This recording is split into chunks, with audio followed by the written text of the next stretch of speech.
እቺ የሳተ ጎመራ አውሬ በመጀመሪያ የስፍራው ሰሪ ቲፊቲ ነበረች። ሁሉንም ነገር ሰርታ ነበር። ነገር ግን የሰው ልጆች ስግብግብ ስለሆኑ ማዊ የሚባለው ዴሚጋድ ልቧን ይሰርቃታል። የሰራችውን ሁሉ ያበላሸዋል።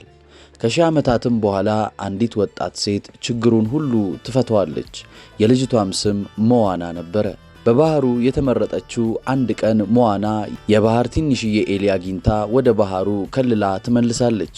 ባልተጠበቀም ሁኔታ ባህሩ ይሳብባታል። ለሁለትም ተከፍሎ አብሯት ይጫወታል። አረንጓዴም ድንጋይ ይሰጣታል። አባቷም ሮጦ ሲመጣ ባህሩ ቶሎ ወደ መሬት ይመልሳታል። ድንጋዩንም በድንገት ትጥለዋለች። አባቷም አቅፎ ይወስዳታል። የባህር ፍቅሯ ይጨምራል። ነገር ግን መሄድ በፈለገች ቁጥር አባቷ ይመልሳታል። ሞዋናም ስታድግ ስለ ባህሩ ትዘነጋለች። አንድ ቀን በመኖሪያቸው ችግር እስከሚፈጠር ድረስ ኮኮናቶች ይደርቃሉ፣ አሳዎች ይጠፋሉ። ሞዋናም የአባቷን ማስጠንቀቂያ ትታ በመርከቧ መንገድ ትጀምራለች። ልምድ ስለሌላት በወጀብ ተመታ ወደ መሬት ትመለሳለች። ተስፋ ቆርጣም አርፋ ትኖራለች። አንድ ቀን ግን አያቷ ታመው ከመሞታቸው በፊት የቲፊቲን ልብ ይሰጧታል። ዴሚጋድ ማዊንም አግኝታ ለቲፊቲ እንድትመልስላት ነግሯት ይሞታሉ። ሞዋናም ትልቁን መርከብ ይዛ የአያቷን መንፈስ እየመራት ትጓዛለች።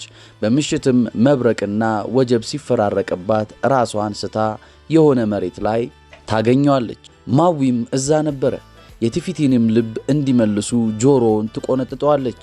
እሺ ብሎ ሸውዷት ዋሻ ውስጥ ይዘጋባታል። ሞዋና ግን ሐውልቱን ትጠቀምና ከዋሻው ትወጣለች።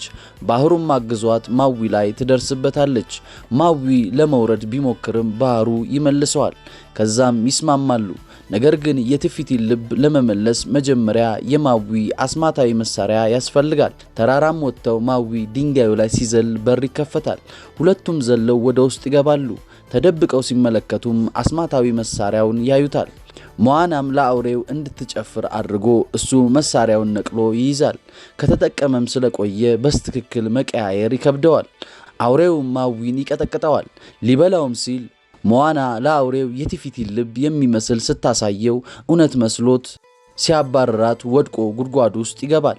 ለማውጣትም ሲቆፍር ማዊና መሳሪያውን ይዘው በሚተኮሰው ውሃ ተወርውረው ወደ ላይ ይወጣሉ። ጉዟቸውንም ቀጥለው ወደ አውሬው ስፍራ ይደርሳሉ። አውሬው ሲመጣ ማዊ ንስር ሆኖ የቲፊቲን ልብ ይይዛል። አውሬው ግን ይመታዋል፣ እሳትም ይወረውርበታል። ፈርቶትም እንመለስ ሲላት እምቢ ትለዋለች። አውሬውም በኃይል ይመታቸዋል። የማዊም መሳሪያ ይሰባበራል። ፈርቶም ጥሏት ይበራል። ሞዋናም ታለቅሳለች። በድንገትም የአያቷ መንፈስ ይገለጥላታል። አያቷም እንደ አያቶቿ እንድትበረታ ታበረታታታለች። ሞዋናም ትጀግናለች።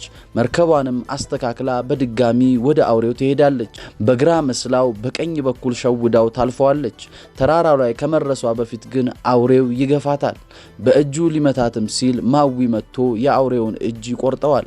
ወደ አሳ ነባሪ ተቀይሮም ውሃ ይረጭበታል። ወደ አሳ ወደ እንሽላሊት ተቀያይሮ የአውሬውን እጅ ቢቆርጠውም ሞዋና ላይ እሳት ሲወረውር ባህሩ ተከላክሎላት ወደ ተራራው ትደርሳለች። ማዊ አውሬውን በኃይል ሲመታው መሳሪያው ይሰበራል። ከተራራውም ጫፍ ስትመለከት ቲፊቲ የለችም። አውሬዋን ስትመለከት እና ልቧን ስታስተያይ ቲፊቲ ነበረች አውሬ የሆነችው። አውሬዋን ማዊን ልትገድለው ስትል ሞዋና ልቧን ከፍ አድርጋ ታሳያታለች። ባህሩም ተከፍሎ አውሬዋን ትጠጋታለች። ሞዋናም መልሳ ልቧን ስትተክልላት ቲፊቲ ትመለሳለች። መሬቱም ሁሉ ይለመልማል። በእጇም ከፍ ስታደርጋቸው ማዊ ይቅርታ ይጠይቃታል።